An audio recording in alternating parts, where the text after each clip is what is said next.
नाज़रीन, पाकिस्तान में आजकल गैर कानूनी कॉल सेंटर्स बहुत बड़े पैमाने पर काम कर रहे हैं और इन कॉल सेंटर्स के अंदर बहुत ही अजीब व गरीब किस्म की सरगर्मियां भी हो रही हैं। लोगों को धोखा दिया जा रहा है, लोगों से पैसे वसूल किए जा रहे हैं और सोशल मीडिया अकाउंट्स के जरिए खास तौर पर उनको ब्लैकमेल भी किया जा रहा है। इस वक्त हमारे साथ मौजूद है तारक महमूद खटक साहब, जो कि इन सारे जो साइबर क्राइम की एक्टिविटीज़ हैं इनके ऊपर इनकी एक एक्सपर्टीज़ है। तो जानते हैं सर, आजकल ये पाकिस्तान में क्या हो रहा है। अस्सलाम वालेकुम जी, मेरा नाम तारिक महमूद खटक है और मैं बाय प्रोफेशन एडवोकेट हूँ। कराची में प्रैक्टिस करता हूँ। ऐसा है कि काफ़ी अरसे से पाकिस्तान में इलीगल कॉल सेंटर्स का एक धंधा चल रहा है, जिसको हम मॉनिटर कर रहे हैं और हम कोर्ट में भी डिफरेंट केसेस को डील करते हैं।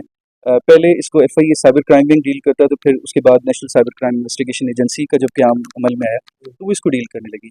इसमें मुख्तलिफ तरह के क्राइम्स होते हैं, उसमें स्कैमिंग भी है, स्पूफिंग भी है, बहुत कुछ है। मैंने इस एक नेचर ऑफ क्राइम पे तवज्जो दी, वो थी कि एक देखें, लोकल लेवल पे भी इंटरनेशनल लेवल पे भी इसमें लोगों को इन्वॉल्व किया जाता है। लोकल लेवल पे ये है कि जो डाटा है लोग का चुरा के उसमें वो बेनज़ीर इनकम सपोर्ट प्रोग्राम का डाटा है या बैंक्स का डाटा है या नादरा का डाटा है या बाकी जो डाटा है, उनको चुरा के फिर उन लोगों को अप्रोच किया जाता है, उनको तरह तरह के तरीक़ों से उनसे OTP निकलवाया जाता है और फिर उसके थ्रू उनके अकाउंट से पैसे ट्रांसफ़र किए जाते हैं। पहले तो ये बताएं, कानूनी कॉल सेंटर और गैर कानूनी कॉल सेंटर, कोई कानूनी भी है पाकिस्तान में या सारे गैर कानूनी? मैं आपको बताता हूँ जी, देखिए, उसमें कानूनी भी हैं, गैर कानूनी भी हैं। कानूनी वो हैं जो कानूनी तौर पे रजिस्टर्ड हैं, गैर कानूनी वो हैं जो कानूनी तौर पे रजिस्टर्ड नहीं है, या फिर अगर हैं भी तो वो जो एक्टिविटीज़ कर रहे हैं, अब देखिए ना, फ्रंट पे वो बताते हैं कि जी हम सॉफ्टवेयर हाउस रन कर रहे हैं, जबकि पीछे से वो स्कैमिंग का बिजनेस कर रहे होते हैं। फॉर एग्जाम्पल, अब अगर मैंने बात की आपसे इंटरनेशनल जो स्कैमिंग है उसकी, अब उससे पाकिस्तान की बड़ी बदनामी हो। रिसेंटली आपने देखा कि फैसलाबाद में एक इंसिडेंट हुआ, लोग आए, उन्होंने रेड किया, फिर आपने देखा कि मुल्तान में भी रेड किया गया FBI की कंप्लेन पर। हो ये रहा है जैसे कुछ लोग यहाँ पे एक अमेरिका जो है वो पाकिस्तान से शिकायत कर रहा है। जी जी जी, और आप देखिए, उनसे रिकॉर्ड निकलवाएं, आप इनसे पूछे ना, NCCI वालों से, कि इनको कितनी इंटरनेशनल एजेंसीज हैं जो अप्रोच करती हैं इस हवाले से। अच्छा, अभी फॉर एग्जांपल मैंने उनको बताया कि मेडिकेयर एक कंपनी है यूनाइटेड स्टेट्स की, उसके रिप्रेजेंटेटिव बन के यहाँ के लोग कॉल करते हैं US सिटीजन्स को, वो डाटा मिलता है उनको डार्क वेब से, उस पर वो कॉल करके उनको बताते हैं कि जी आपका हेल्थ इंश्योरेंस नंबर ये, आपका एड्रेस ये, वो कहते हैं हाँ जी बिल्कुल। उनको यकीन आ जाता है कि ये वही लोग हैं। वाक़तन वहीं से मुझे कॉल आई है मेडिकेयर की तरफ से। फिर पूछते हैं आपको कोई मसले मसाइल हैं, आपको कोई प्रॉब्लम है सेहत के हवाले से, वो बिल्कुल बताते हैं कि जी हमें ये इशू है, XYZ इशू है, तो वो कहते हैं जी हम आपको मेडिकल किट भिजवा देते हैं, आपके नंबर पे एक पासवर्ड आ रहा है, OTP वो बता दें, फिर हम यहाँ से आपको डिस्पैच कर देते हैं। वो जब OTP आता है तो उसके बाद वो उसके अकाउंट से वो पैसे ट्रांसफर कर लेते हैं। फिर एक लंबा प्रोसेस है, वहाँ पे मर्चेंट होता है, मर्चेंट के अकाउंट में पैसे जाते हैं, फिर वहाँ से वो हवाला हुंडी के थ्रू इधर आते हैं, वो कोई 50%, कोई 60%, कोई 40% अपना रख के वो ये काम कर रहा होता है। तो लोग जो है यहाँ पे 5-5, 10-10, 15-15 लाख डॉलर जो है ये कमा रहे हैं इस पे। और आप देखेंगे आपकी सोसाइटी में लेफ्ट राइट काफ़ी सारे ऐसे लोग होंगे जो कॉल सेंटर के बिजनेस से वाबस्ता हुए होंगे, या वो कहते होंगे कि हम सॉफ्टवेयर हाउस रन करते हैं। वो मोटर बाइक्स पे आए होंगे, मगर वो 1-2 साल के अंदर आपने देखा उनके पास गाड़ियाँ आ गई हैं, बंगले आ गए हैं, तो वो फिर वो प्रूव नहीं कर पाते। मैं समझता हूँ कि इसमें स्टेट बैंक का भी रोल है। स्टेट बैंक को भी जो है वो उसमें सस्पिशियस ट्रांजेक्शन रिपोर्ट्स जनरेट करनी चाहिए। एक बंदा जो कि टैक्स कम पे करता है, वो कैसे मुमकिन है कि वो अचानक से उसके पास इतना सारा पैसा आ जाता है, तो उसकी स्ट्रिक्ट मॉनिटरिंग की भी ज़रूरत है। प्लस मेरा ये ख्याल है कि इसमें जो मुख्तलिफ ऑर्गेनाइजेशन हैं, उनके जो ऑफिस हैं वो इन्वॉल्व हैं। तो ये फैसलाबाद वाला केस जो है ये ज़्यादा हाईलाइट हो रहा है, इसको आपने देखा है, इसमें कौन लोग मुलव्वस हैं? इसमें तो देखें, वो किसी सियासी जमात के शायद टिकट होल्डर हैं या वो हैं नाम वगैरह पता चला है? मुझे एग्जैक्ट नहीं पता, मगर मुझे इतना पता है कि डिफरेंट नेशनलिटीज़ के लोग थे। मैं पूछना चाहता हूँ ना वजारत दाखिला से कि ये लोग किस वीज़ा के तहत इधर आए थे।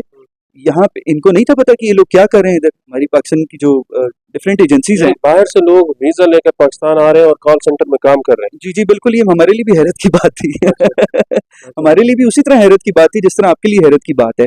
शायद वो उनका एक्सेंट बेहतर होता है अंग्रेजी का, हमारे जो पाकिस्तानियों का एक्सेंट है वो उतना बेहतर नहीं है, तो वो एक्सेंट बहुत बेहतर था, इसलिए शायद उन्होंने स्ट्रेटेजी उसने बंदे ने चेंज की। वो जरा ज्यादा सियाना आदमी होगा इसलिए। अच्छा, सोशल मीडिया पर बैठकर कैसे फ्रॉड कर रही हैं? सोशल मीडिया पे बैठ के डिफरेंट फ्रॉड्स कर रहे हैं। जैसे मैं आपको बताऊं कि गाड़ियां बेच रहे होते हैं ऑनलाइन, बता देते हैं। अब देखिए ना, कोई भी चीज़ कोई सस्ती क्यों बेच रहा होगा मार्केट वैल्यू से? वो जो लालच होती है उसकी वजह से लोग अट्रैक्ट होते हैं, और जब अट्रैक्ट होते हैं तो उनके साथ कहीं ना कहीं, मैं आपको बताऊं, सिंध में कच्चे के इलाके में भी एक ये चल रहा है, लोग खवातीन है वो या लोग हैं वो खवातीन की डिस्प्ले पिक्चर्स लगा के शादियां ऑफर करते हैं सीनियर सिटीजन्स को, फिर वो उधर मिलने के लिए बुलाते हैं, फिर वो कच्चे के जो लोग हैं उनको उठा के ले जाते हैं।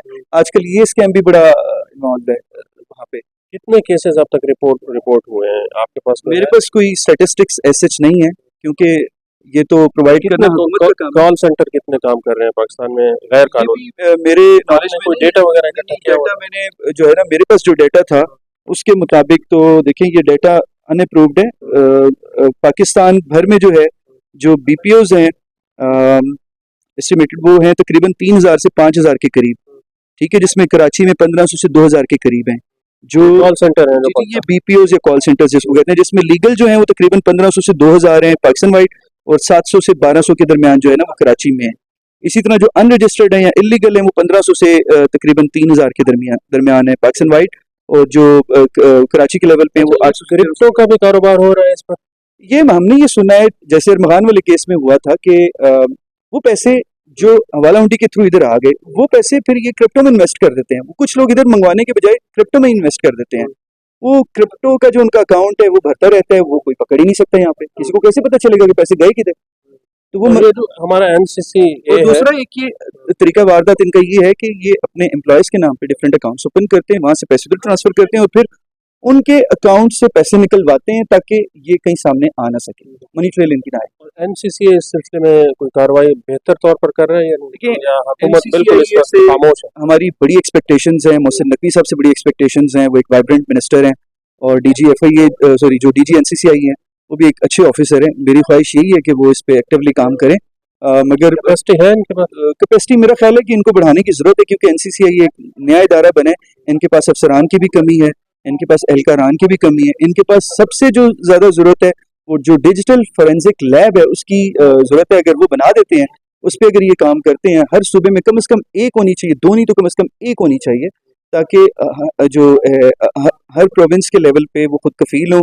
उसमें है कि जितनी भी डिजिटल डिवाइसेस इनके पास आती हैं, उनका जितनी जल्दी उनका फोरेंसिक होगा उतनी जल्दी वो कोर्ट में जो है वो पेश कर सकेंगे, और उतनी जल्दी जो है केस को वाइंड अप किया जा सकेगा। और ये जो क्रिप्टो के अलावा जो सोशल मीडिया के सारे को किस तरह मोहतात रहना चाहिए? मैंने कमेटी को ये भी रिक्वेस्ट की कि जो अदालतों की तादाद है उनमें इजाफा किया जाए। फिलहाल जो है जुडिशल मजिस्ट्रेट 1 की कोर्ट जो है वो ट्रायल कोर्ट है, और जो डिस्ट्रिक्ट एंड सेशन जज की कोर्ट है वो एपेलेट कोर्ट है। तो मेरा ख्याल है उसमें तादाद में इजाफा होना चाहिए, क्योंकि केसेस की तादाद बढ़ती जा रही है, और एक जज पे या दो जजेस पे इतना बर्डन डालना जो है मेरा ख्याल है नामुनासिब है। आखिर में सोशल मीडिया सार्फिन को किस तरह मोहतात रहना चाहिए ताकि वो फ्रॉड धोखे से बच सके? मैं ये समझता हूँ कि एक तो उनको जो है एनसीसीआई की तरफ से जो उनको दी जाती है प्रिकॉशन, उनको फॉलो करना चाहिए। दूसरा ये कि अपना ओटीपी किसी के साथ शेयर ना करें, और किसी अननोन अकाउंट को ऐड ना करें, और जितना हो सकता है मैक्सिमम सिक्योर करें अपने अकाउंट्स को। गैर ज़रूरी जगह पे अपना डाटा शेयर ना करें, क्योंकि पाकिस्तान में डाटा सिक्योरिटी लॉज अभी तक बने ही नहीं है। जब बने नहीं है वो थेफ्ट हो जाता है, और वो जगह जगह वो उसकी चोरी आसानी से हो जाती है। बहुत शुक्रिया तारिक साहब। सोशल मीडिया चूँकि हम लोग बहुत ज़्यादा इस्तेमाल करते हैं, तो इस पर हमें मोहतात रहने की भी ज़रूरत है ताकि किसी भी किस्म के फ्रॉड या फिर धोखे से हम बच सकें।